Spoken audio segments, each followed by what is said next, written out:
Ready when you are.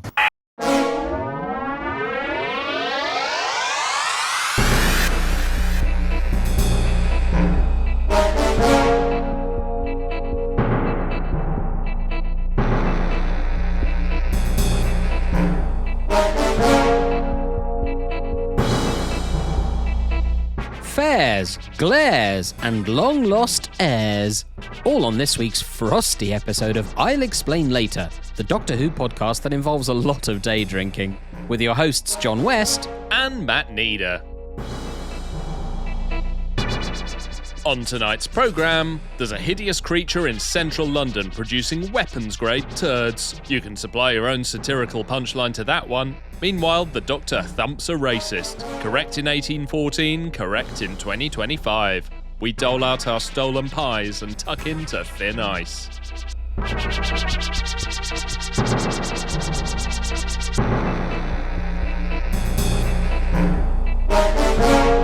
Hello, John. Hello, Matt. How are you? I'm very good, thanks. How are you? Good.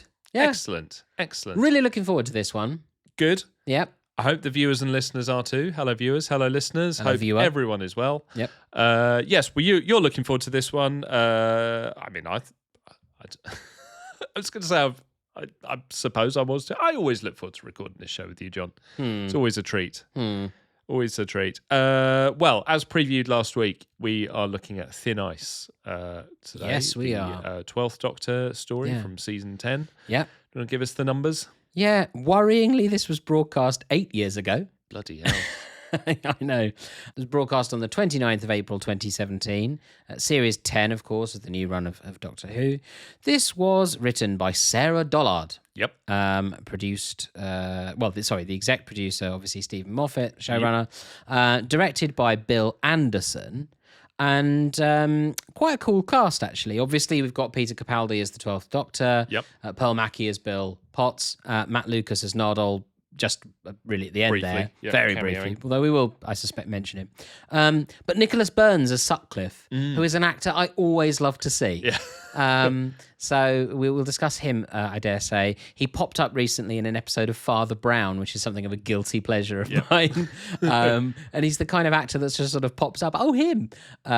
Sort of first made his I name. imagine never having seen Father Brown, I kind of assume it's the sort of show that is stuffed to the gills with Doctor Who alumni. Yeah, it's the kind of show where you go, oh, him off that thing. She's in everything. Yeah. It's not necessarily your absolute A-list actors, but it's that kind of reliable actors. Reliable actors who come and do a turn. Yeah, lovely. In a 50s pullover. Which is very much the vibe I'm after when I'm watching something cozy after a hard day at work. Perfect. So, but on this occasion, you were watching Doctor Who. yes, of course. Thin And Ice. Nicholas Burns, of course, I guess he sort of entered the consciousness for millennials of our generation as Nathan Barley in the eponymous sitcom. Mm-hmm. But yes. So Thin Ice. This is set in the in 1814, one of the frost fairs on the London Thames, on the Thames of London. The river that goes through London, the Thames. And the one from the EastEnders titles. That's the one. Yeah. That's the one.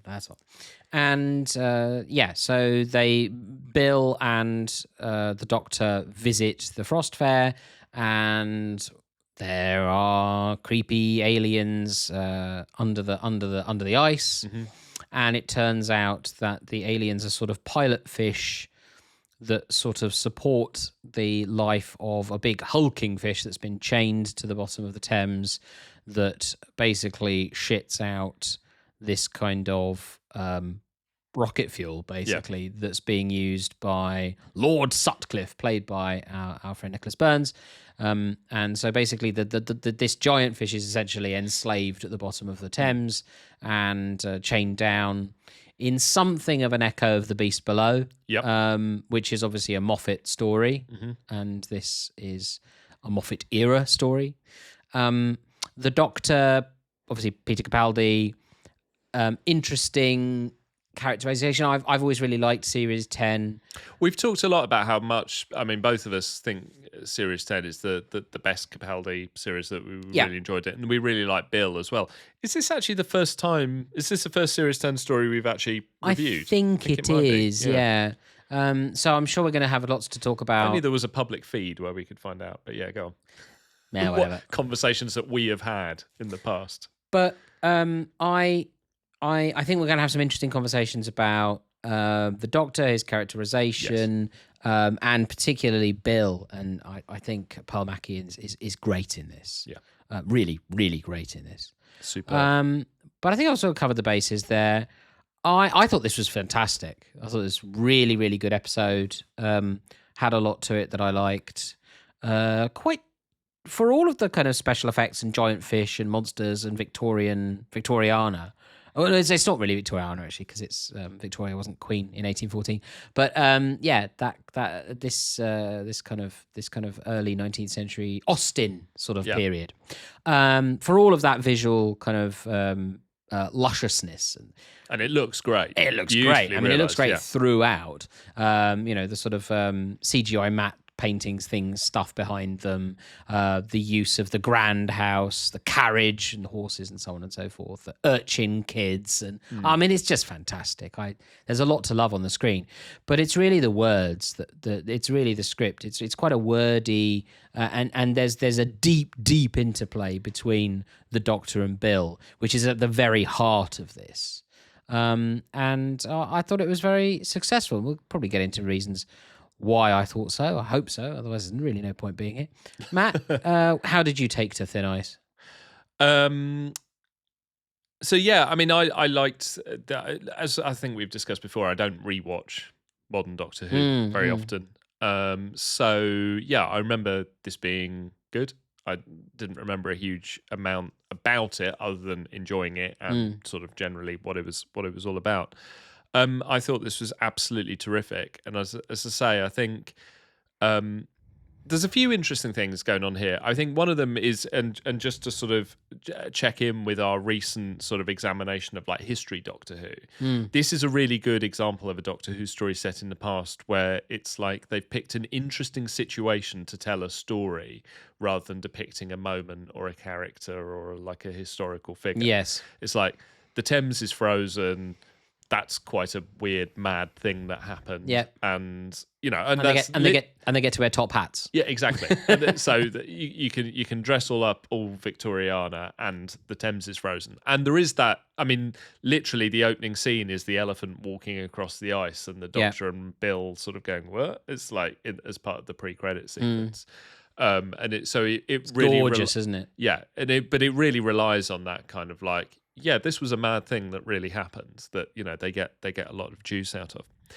But yeah, beyond that, I think, as you say, it's the script that, you know, as again, I remember this being good, but I didn't remember it being this good, which is like almost every line is either just like a perfectly crafted sort of gem of a piece of dialogue, a great exchange, a funny joke. You know, just like the range of it is great, but it seems to balance. I think telling a pretty compelling and interesting story. Yes, one with shades of the beast below, but it doesn't really reveal that that's what it's about until sort of towards the end. So it wasn't really a sort of huge distraction for me in that sense. Oh no, it wasn't a distraction for me. No, it's just same. It's a thematic similarity, but yeah, there's this deep interrogation sort of throughout this, and I think the essence of what this is about is talking about the Doctor and his moral code, and how the life he's led has shaped his view of the world. That I think actually goes a lot further than sort of similar. I sort of think of a lot of scenes. I mean, like maybe the you know, the scene in the Pyramids of Mars where the Sarah Jane calls the Doctor out for sort of not having a human response, and he just gets to do his sort of like, well, I'm not remotely human, and sort of do a sort of slightly alien, ethereal thing. Whereas this actually goes to some lengths to actually pin down, you know, what the Doctor's values are and what he thinks and how the experiences he's had sort of shape his outlook. Yeah, and I think that, to be honest, I think that's where the sort of the majority of the dramatic meat of this is that sort of unpicking the Doctor, but in a story that is not. And I think this is the thing that I particularly like about it, is that it's not a story where there's any particularly huge dramatic stakes for. It's not like the Doctor goes back to Gallifrey and has his values interrogated, Thank or Christ. it's the Master, or Davros, or any of the sort of big end of series tropes. It's a fairly breezy story that nevertheless has this succession of like just these little almost like sort of truth bombs throughout that are just sort of really fascinating, really dramatically productive. I mean, this is really cooking. What I really like is just how deeply, like, he is revealed to have. So let me roll back a bit to Series 8, which I didn't like as much as Series 10, and I think about a story like Into the Dalek, for example, where basically someone dies and Clara has to hand him a card saying, "Oh yeah, I'm sorry for your loss." I found that very grating. I didn't find it endearing or funny or realistic. I thought it was a bit offensive to autistic people as well, frankly, and just dull, and it not what we want from. It was a sort of trying to be a bit clever, like I'm Stephen Moffat. I reckon I can do the Colin Baker thing well. Sort of. I reckon I could do that. And I can. Your I can Stephen pull it Moffat off. impression is like 20% better than it needs to be. I don't know, but he sort of it feels like it's a bit clever. An accusation never made of Stephen Moffat, but I really feel like that the characterization is nailed here in the sense that it isn't a straightforwardly empathetic morality. No, like, he isn't immediately empathetic. No, because he feels that there is a time and a place for that, but that it is an indulgence if you're in the middle of needing to make a lot of other decisions where people could lose their lives or whatever, right? It's that line, isn't it, that he has this where he says, I'm 2,000 years old. I've never had time for the luxury of outrage. Yeah. But he says that and then thumps a racist because he had a go at his mate.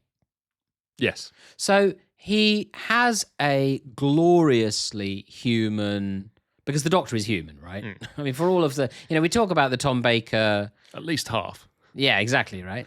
No wonder.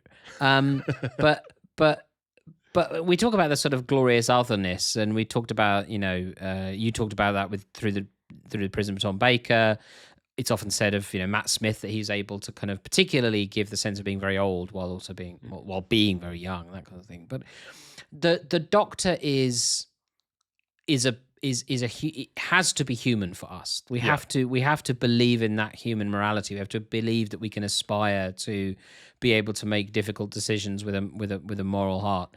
And he, I think, he has this coldness in order to make decisions when things are live and at stake. And he says, I've got to be like that. I've got to make these.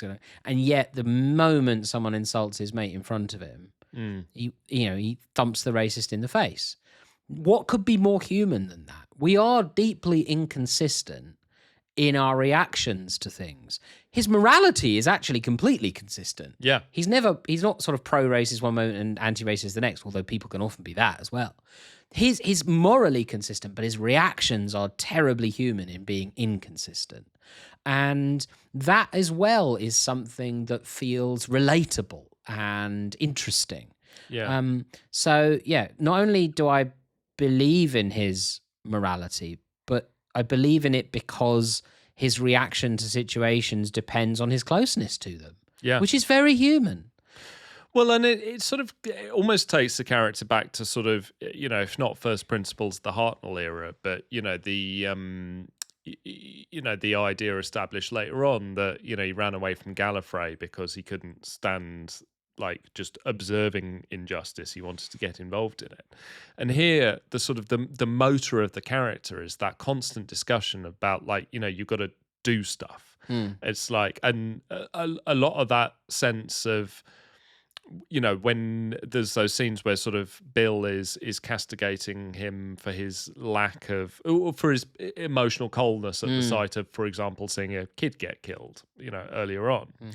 And his point is not that I'm okay with this, but it's like there is other stuff happening, and that's what we need to do. We need to do stuff. We need to get on and actually kind of do things. It's prepared to play it in commendable sort of shades of grey, which is what I really like about this. So, I mean, I made a note of, I think one of the most striking scenes of this is where Bill asks him, "Have you ever killed anyone?" And he delays answering it for as long as he can and tries to sort of hand wave it. And it's sort of agonizing because obviously we know what the answer is to that. But we've never really thought of it through the lens that she is putting on it, of literally saying, like, am I safe traveling with somebody who has killed people?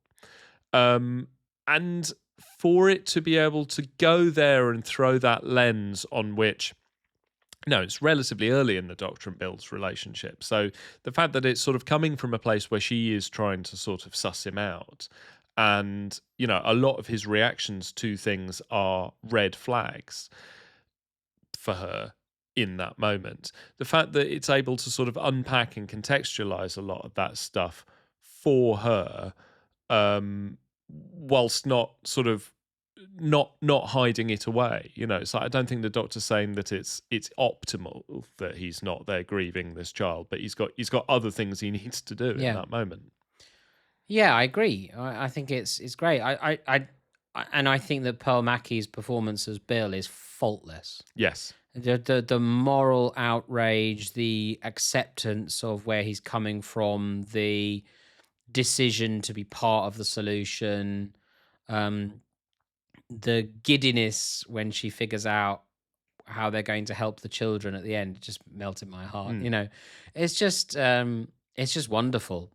She has tremendous range in this, and what a find they made in Pearl Mackie. Oh, she's a phenomenal actor, and funny too. And funny, and he's given lots of funny, lots of funny lines. There's lots of good jokes. That whole exchange with, like, the whole Pete joke at the beginning, is really funny. About because she's worried about the kind of butterfly effect of whatever she does could change. And that whole thing, she's walking through the scene and she's sort of treating everything with kid gloves, and she says doing the if I step on a butterfly thing. She says, like, every choice I make could change the whole future. And like every other day. Yes, like every other day of your life. Yeah. Which is so good. It's so sort of deflating, that whole kind of like... No, but also it throws so much agency back at the audience. Yeah. That's true of you people as well. You, every one of you. Every day you're going to make decisions that change the future. You actually have that power of action in your hands. And that's also what this story is about. That's not a throwaway line. It's a great joke.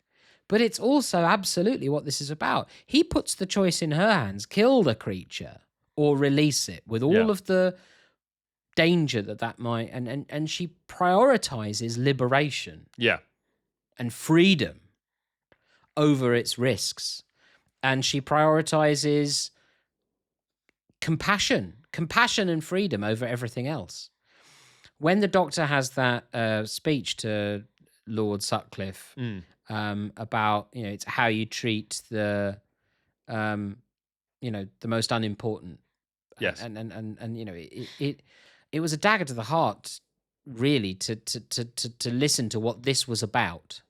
This was 3 years before the kind of George Floyd protests and the murder of George Floyd, and also the subsequent protests. 3 years before that, and 8 years, as it turned out, before President Trump returning to the White House. He was, of course, president when this at the time, came out. And this feels more prescient, more vital now. Not only that we must stand firm to our principles and be sure of what they are, and so much is sort of obvious for any kind of liberal read of the show, and the show is a liberal show, let's be honest. but also that we don't have the luxury of, what is it he says? I don't know. We don't have the luxury of outrage. We don't have the luxury of outrage. We have Gotta do a stuff. duty to act. Yes, and there's a sort of pleasing demolition of that kind of like when they go low, we go high kind of centrist pomp here, in that like literally the Doctor does effectively that speech where he's, Sutcliffe's about to come in and they said, look, you're not going to like the fact that we're going to need to suck up to this guy, but we're going to need to do it. We're going to need to charm him, sort of making the pragmatic case for letting this horrible monster sort of off the hook. And then seconds later, the Doctor's sort of belting him round the face. Yeah. I mean, and obviously that's played as a sort of comic thing, but there's also like, sometimes you just got to smack these bastards, basically. Yeah. And you're right. Also, the speech, and again, in sort of just lightly outlining. I mean, not that it's necessarily surprising. I mean, I was reading another one of these fucking tweets the other day, right? So Larry Summers quote tweeting. I'm not on Twitter anymore, but like it ended up somehow in my ether that Larry Summers, I think he's the Harvard president and former Treasury Secretary under Clinton, and this fucker is like quote tweeting Elon Musk himself and saying, I'm glad that Elon Musk is looking at waste in the federal government, but let's not break the norms. And then ends up going, yeah, thanks, Elon. They have a bit of an exchange. And it's like, how dare you? Yeah. This is exactly what the Doctor is getting at here. It's like, he goes into that meeting trying to do the elitist kind of the velvet glove kind of, let's accommodate, let's do our, like the fucking...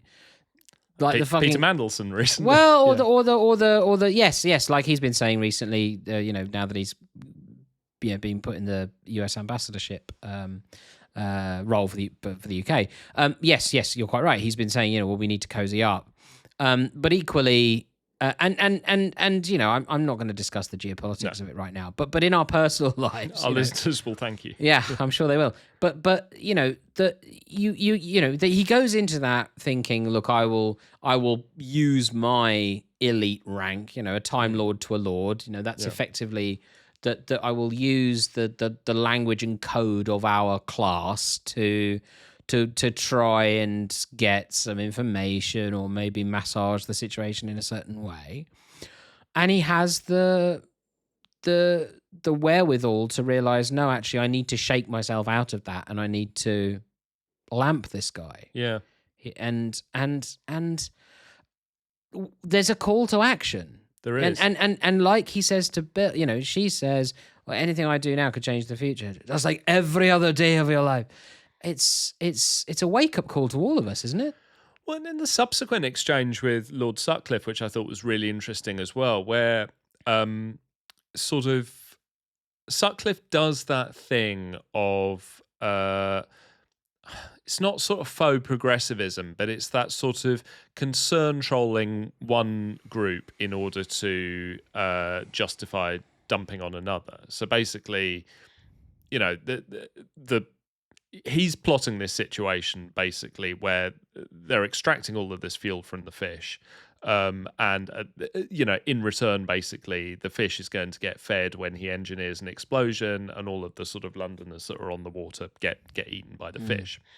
And he, I don't think we're ever meant to think that he really believes this as a sort of motivating cause. I mean, he's just like a villain who wants to get rich off an energy scheme, basically. Yeah. But he says, like, well, men die in coal mines and they won't have to do that anymore thanks to this fuel. And it's that, again, it just felt that sort of very familiar, well, it's all right to throw these people under the bus because, but look, aren't we the good guys in, like, holding up these people?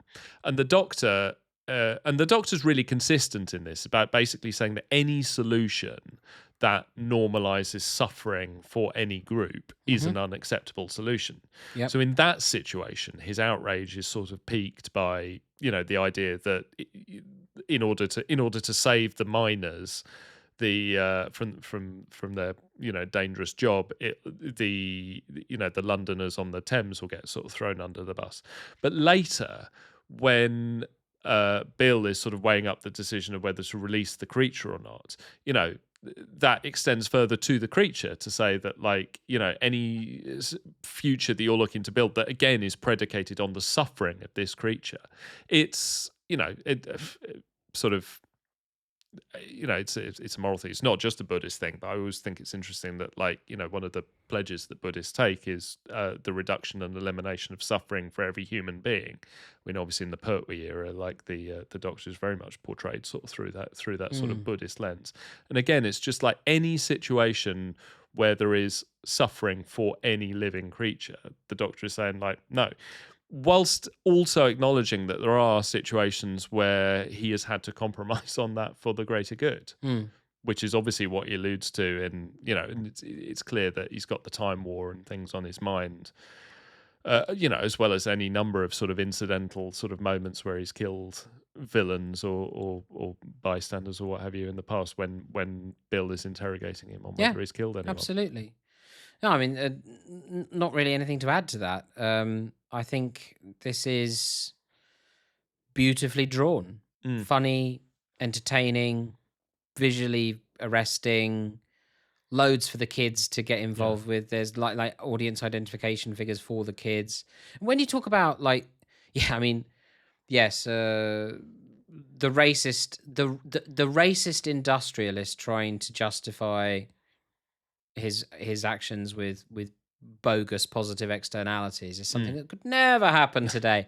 But yeah, like it felt like it spoke very, very strongly to 2025 from 2017. But that message about the call to action, you know, he puts the agency very firmly in Bill's hands, right? She makes the call. Twice he calls her the boss, right? She's in charge. And that giving of power, he's a Time Lord and he has the TARDIS and he has the power and he offers her the power. He shares that power because he knows that doing so is the only way to ensure the spread of empathy. Yeah. And that is the power is in our hands. The power is in our hands, and we have to make decisions every day that make the people around us happier and, you know, with less pain in their lives. That's what this is telling us. It's shouting at us. Commit yourself to the reduction of suffering of every living being. Yeah. The other thing I would say is that this, sorry, just like kind of then make a segue to talk about another Doctor Who episode where it's like that would have been the perfect place to end it. But that's not this podcast. I mean, it reminded me a lot in terms of its weight, which is obviously not something I sort of clocked at the time, but this is swimming in very similar waters to Fires of Pompeii. Yeah, obviously, which we looked at a while ago. Not only in that sort of, you know, early story in the relationship between Doctor and companion, where like the companion is sussing out and probing the Doctor's morality, but again, that sort of, I mean, even down to the, you know, potential sort of jape of a setting taking on a greater personal dramatic level because of the moral cost of what might be involved, but also, yeah, that ending where, you know, the difficult decision has to be taken and co-signed by the Doctor and the companion in order for it to feel like, you know, it might not be the easiest decision to make, but it may be the correct one to make. Yeah, I mean, this doesn't kill 20,000 people, so it's a slightly more pleasant. No, and actually ends with quite a sort of life-affirming ending of, like, I mean, the great shot of the giant fish thing. Yeah.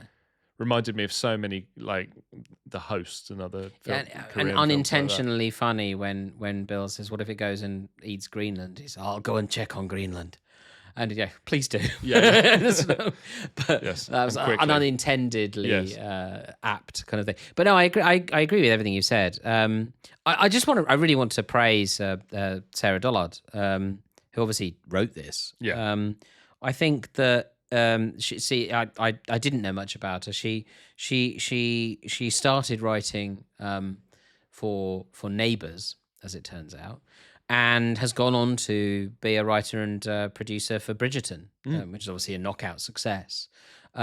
She wrote Face the Raven, so you can't have everything, but But I think with this, she's absolutely nailed it, and I would love to see her do some more Doctor Who. Oh yeah, well she's occasionally talked up as like sort of showrunner, sort of, and I think in terms of work done elsewhere and work on Doctor Who, I think that would be a very good call. But it's crap. There's barely a line out of place, and it's also, and this is something that might be worth sort of talking about more broadly in a bit. But knowing that Peter Capaldi is going to deliver this dialogue, you can write hefty stuff for him and know that he'll sort of spit it like bullets, really, and that it will really land. I mean, that whole scene, obviously at the beginning there's a big discussion about Bill being black and how that's going to play out with her being in Victorian London, and they obviously see like some other black characters among the people at the Frost Flame. And Bill says, it's a bit more black than in the movies. And the Doctor replies, so is Jesus. History's a whitewash. Yeah. Which is like, would you give that line to Matt Smith? Probably not. But when you give it to Capaldi, who is just going to sort of literally spit it with that urgency, and then you go like, wow, okay. It's like... he hits his mark perfectly as well. Like, he just spits it and then, like, heads out of shot. It's nicely choreographed, that whole moment. Who directed this again? Bill Anderson directed. I know nothing about Bill Anderson, but good work, Bill. Yeah. Everything can't miss with someone called Bill in this episode. No, it's brilliantly done. It's brilliantly done. I mean, it's great Doctor Who. It's great Doctor Who. What can you say? It looks great. Yeah. It sounds great. The acting's great. Capaldi's great. Pearl Mackie is what a find. Yeah. No, I think... And Nicholas Burns. So, yeah. No, I mean, I went into in my memory, this sat as good Doctor Who, but I'm elevating this to the top table. This is a classic. Dunk. There were donkey races. There's even one story of an elephant being led across the ice. Also pretty special, this 200-year-old slice of gingerbread. This was obviously supposed to be eaten there and then, but the gentleman who bought it kept it instead. Wow. And it still smells? Can I smell it? It does. Just a little bit of ginger. Yeah, you can still some faint spice there, which is incredible. So I sort of mentioned this earlier, that I bumped on the characterisation of the Doctor in Series 8. Yeah. I felt it was, I know what they were trying to aim for, but I felt it was too little of an audience identification figure in the way, the by Series 10, the Doctor still has that certain coldness in making morally. Well, I suppose the Doctor becomes, he's ultimately a Benthamite, right? That's the proposition. If I don't pull the lever, then the trolley will go here. Ergo, I must. Yes. It's very much the sort of, he's a Benthamite. He will do whatever he does. If there's a choice, if there's a binary choice between some harm for these people and saving more people, he would make the choice that saves more people, and he would do it fairly without a great deal of thought, because his moral universe is built around that. Now, if there's a third option where he can save everyone, he will do that. Yes. But he won't shy away from making a tough decision. And that's an interesting, that sort of Benthamite up to and including genocide on several occasions. Yeah, well, that utilitarianism is an interesting moral position to explore through the character of the Doctor. Yes. And the fact that he gets to throw all of that out of the window when his mate is the one being insulted, I think is a gloriously human moment. So I think I think the characterization lands brilliantly and best in Series 10. But I wanted to ask you and have a discussion about, like, what other examples are there through the run of the show, all the way back through 63, of the characterization of the Doctor evolving, and perhaps evolving successfully? I mean, I guess Hartnell does evolve quite a bit. Well, yeah, I guess you could sort of divide it into situations where either the circumstances you know, whether the evolution of the character is just, you know, a function of doing it year on year and sort of situations change. So, or whether or not like a progression is built into the character. So for something like, I mean, obviously, you know, we've talked about, you know, the Capaldi Doctor sort of, you know, they largely managed to pull off what they attempted to do with the Colin Baker Doctor.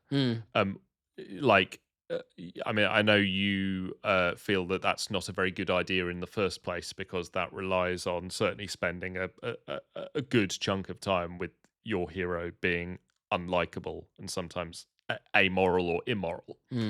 But, you know, I think Yes, I do think that. Yes.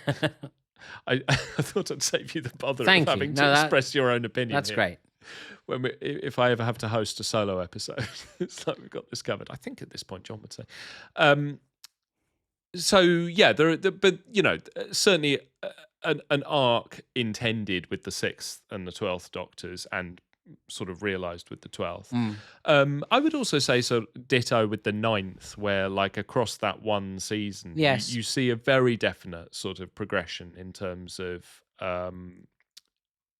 you know, starting from the sort of quite broken sort of man to the guy who by the end of the run has not only come to terms with what he's meant to do, but is able to sort of, you know, give up his life basically in a joyous moment of sacrifice and be reborn. You know, it's a very positive up regeneration scene, that the Eccleston into Tennant one.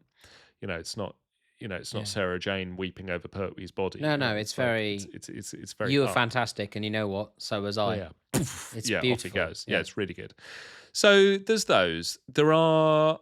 I think there are situations where, like, you know, with the evolution of the Hartnell Doctor is an interesting one, because that I think is about them figuring out what this show is about as it goes on, which necessarily means centralizing the character of the Doctor. You know, they can even, you know, I guess even though it's the character's name in the title, you know, and earlier on they're able to sort of keeping him at the back, keeping him as a sort of enigmatic, you know, almost like the guy slightly more in the shadows, whereas like your narrative characters are more like the companions, really. But as the Doctor becomes the more consistent figure and the companions come and go, you eventually bring the Doctor, you know, towards the viewer, and that, you know, in terms of Hartnell's performance, and I think in terms of how they write the character, has a warming sort of factor to it. Tom Baker, and we talked about this a bit last week. The we did. factor. Yeah, you know, I mean, you've almost got 3 completely different sort of variants on the character there. There's the sort of the bottled energy of, you know, the Hinchcliffe era, the bottled bohemian. The sort of mugging, clowning, but very domineering figure of the Williams era, and then obviously that last year, you know, under Nathan Turner, almost the sort of the funereal kind of like the man who knows the end is on the way, and I think that's something that they do actually play, you know, that sort of. You know, that sort of brood. I mean, Baker broods really well in that season, I would say. But then there's others where, you know, the evolution, like there's an evolution to Matt Smith, but as we've said many times before, I think it's because they start writing to the performance, and that sort of as they move from writing a generic Doctor that he plays interestingly towards a Doctor that more reflects him. Yeah, you know, it sort of devolves into parody. Tennant Doctor. I mean, it's interesting that we've also seen Tennant play 2 different versions of the Doctor. That is true, and the 14th Doctor is an older and wiser, not necessarily wiser actually, but a changed. Yeah. The thing is, it's meant to be that he's. It's basically that he is the same Doctor. He is the 10th Doctor, but with the lived experience that he's had since, and all the different beats that he's been through, the flux, especially, you know, that really weighs on him, doesn't it? And it changed him. Yeah, and he's changed, and he he comes to have realization about himself. I mean, I as a broad sweep, I think the 60th specials were great, like just really great fun. I think that the ability to sort of recognize that he needed to take some time out. Yeah. I mean, basically, I love it when Ncuti Gatwa's doctor says, "You're thin as a pin, hon." It's just like you need to basically go and eat some cake and take some time out. Yeah, like, put your feet up. do some self-care. Yeah. Look after yourself. Take. Please put on your own oxygen mask before you're helping anybody else. And it's like, I just liked the evolution of that character. Also, he's just older. I mean, like Tennant is older, and I felt that the characterization just dealt with that really well. Exactly, yeah. And it's sort of interesting. I mean, I sort of because they try a few different things with the 10th Doctor. I think it's like ultimately where they end up with the sort of Time Lord Victorious. The sort of the arrogant man that the arrogant hubris of him, which is in a way sort of slightly similar to where they get to with the 3rd Doctor as well, actually, in terms of from a slightly different slightly different perspective. Have we missed? 7th Doctor, of course. Interestingly, where they're trying to, obviously they start with the, he's a clown essentially. Yeah.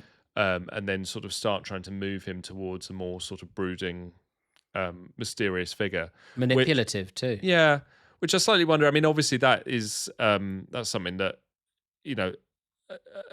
a set of ideas that Andrew Cartmel brought to the table. I wonder if that was possibly sort of. Do you think the Cartmel master plan exists more in sort of retrospect than it did at the time? Was there a sort of mapped out? There was definitely a plan and an idea. It was something that they were trying to do. I think it's something that. I mean, it's been more sort of explored. I mean, because obviously in terms of stories, if you think there's not really much of that in the first, you've only kind of got 8 stories on screen, in seasons 25 and 26, where any of that sort of starts to come to the screen. But I think it's because it was so well talked about and documented as something that he was trying to do, and that they felt that they were interrupted in by the cancellation of the show, that then was so sort of leaned into by the New Adventures novels that, it's, I mean, it's greatly sort of embellished by the subsequent sort of ancillary material.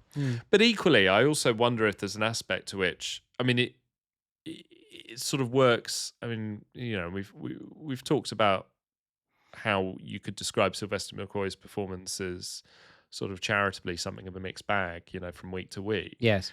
But the clowning is a tough watch in season 24, I think, sometimes.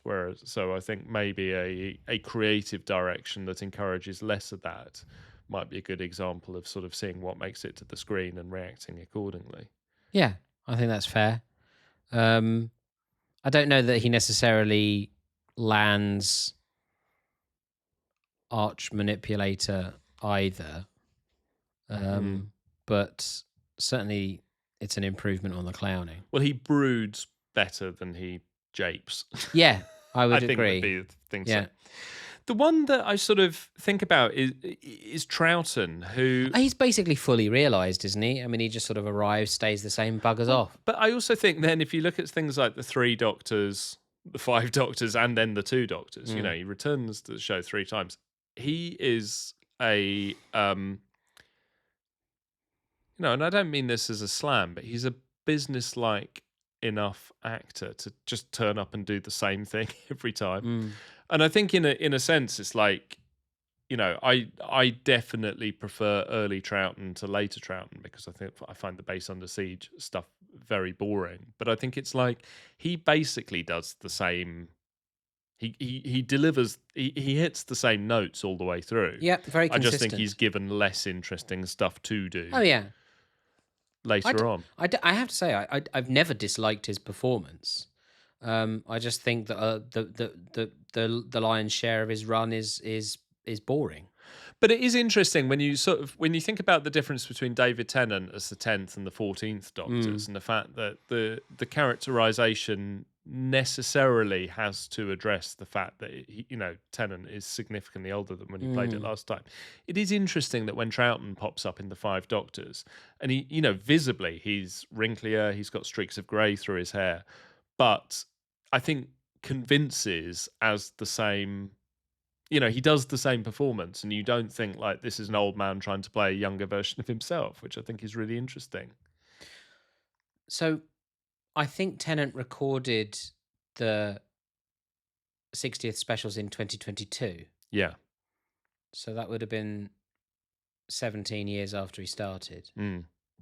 And the Five Doctors was 17 years after Troughton had finished his run. So it's just an interesting. It's not fascinating, but it's. I mean, it's some numbers. But it's just I think it's interesting because I think we probably from the distance of it we probably assume that the Five Doctors was a really hefty length of time, and actually we're starting to think similarly about sort of Tennant returning to the show 17 years after he started. I mean, fair dues to the lad for showing such commitment. I was delighted he came back for that. Yeah. Have we missed any Doctors we covered? I mean, Shooting Atwar, I guess we've only seen a limited amount of screen time. Yeah. We'll be seeing more soon. Yeah, very soon. I mean, it's interesting, really. I think a lot of the discourse around his series was more around how few episodes there were, the Disney association, how ropey that looks now, especially with Disney cutting all its ties from anything that looks vaguely progressive. But a lot of talk about how short the season was, the Disney ties, how lumpy the season was. Bit of debate about whether there was a good run in the middle of it, but essentially bit of a sense of disappointment even from fans about the consistency of it.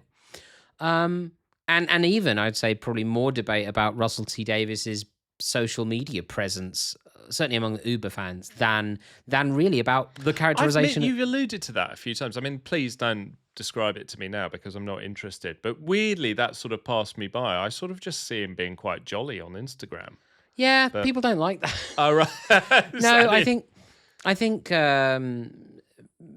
Please don't tell me what people think about Russell. No, Let's talk but about I mean, Shooting Atwar. No, but I mean, I think he's basically just a little bit irreverent and jolly, and some people seem to not like that. But like I think it's balls as well. But people seem to find him quite grating.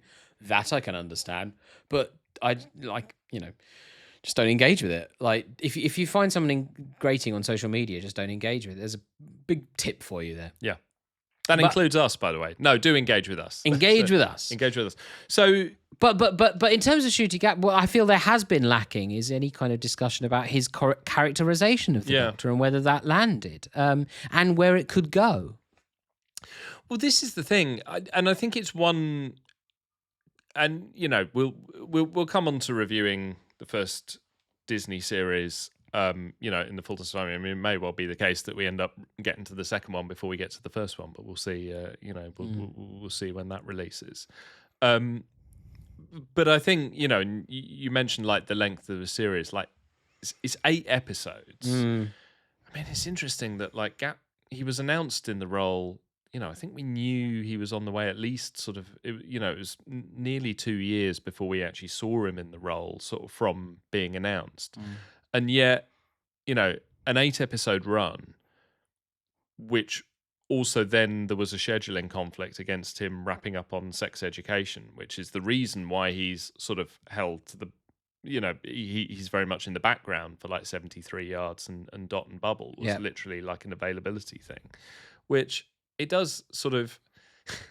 we talked last week about the chaos of the Graham Williams era. It does sort of, for all the Disney investment in the world and like the massive long lead times that you seem to get. It's like you can still like, oh shit, we can't actually have the Doctor in all of our significantly reduced episode run. No, and I think Yeah, sorry, go on. But you know, not saying that's. I think 73 yards and Dot and Bubble were sort of To the high points. to the absolute high points. Not because they didn't have Shooty Gatwa in them though.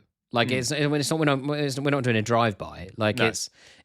but what I will say is that when 2 of the 3 episodes are Doctor Light, 2 of the 3 great episodes in the series and are Doctor Light, it does sort of leave very little space for the Doctor's character to be present and develop. This is the thing. I sort of think it's like I love Ncuti Gatwa as the Doctor. Yes. And I think it's one of the most, and also seeing, you know, what they do very well with casting the Doctor, especially in the modern series, is sort of giving the role to people. Like they are, I think, quite sort of casting in the Tom Baker mold, people who slightly live the role off screen as well as on.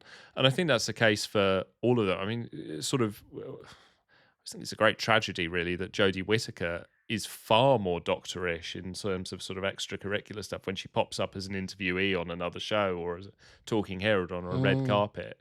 She sort of comes across far more as the Doctor in those moments than I think she was allowed to do on screen.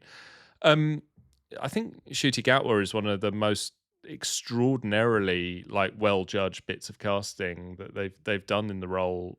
I just think because he instantly convinces me as the Doctor. What there wasn't much scope to do, I think, in the last run is to do anything dramatic necessarily with the Doctor. And I think, you know, that's not always a problem. I mean, like Doctor Who, you know, in the classic series went for years at a time without having anything particularly sort of interesting. You know, I think it is enough for the Doctor to turn up and be Doctor-ish, which I think Gatwa is great at. But yeah, I just think there's so much, and you won't be happy till he's surrounded by a lot of people in funny collars, and you know, high jinks and high treason on the High Council. Oh, when he unmasks a traitor on the High Council. That's it. Oh God! I mean, it will happen. Was it Gary Gillett said, and I may be paraphrasing here. There's a former editor of Doctor Who magazine said that you know, Doctor Who inevitably always decays to the point where, like, whenever anyone comes in, no matter how fresh their ideas are, they always end up with someone in a Time Lord collar screaming that the tachyon beam is down. And he said it's like Russell T Davies held out for about 4.5 years. Not a bad run. You know, Moffat ended up there, like Chibnall got there in 2. Yeah. It's like inevitably that's where they always end up. But yes, but imagine those collars on a Disney budget. Well, we may not have to. No, alas. Well, let's see what happens in the next season. But anyway, write to us on any of these matters. What you would like to see from the 15th Doctor as an evolution of the character. We'd be interested to hear. Yeah, we would. Interested in your views if there's anything we've missed on sort of the evolutions of characters. And, the evolutions of the Doctor. Actors, the evolution. Have they ever used that? No. No, there you go. That's on the table. Yeah. When inevitably Ncuti Gatwa goes to Gallifrey and the tachyon beam goes down, it will be in an episode called Evolution of the Doctor. You can get in touch with us via email, hello@I'llExplainLater.com. Social media, we're on Blue Sky, I'll Explain Later. Instagram, Explain Later Pod. Leave us a comment, leave us a rating, leave us a review, tell a friend, wave at us if you see us in the street. Yeah, I mean, unless you have that restraining order, obviously, in which case keep very much to your side of the street. But in any case, we'll be back next week for another conversation about Doctor Who. Yes, we will. And we will see you then. Have a good week. Bye.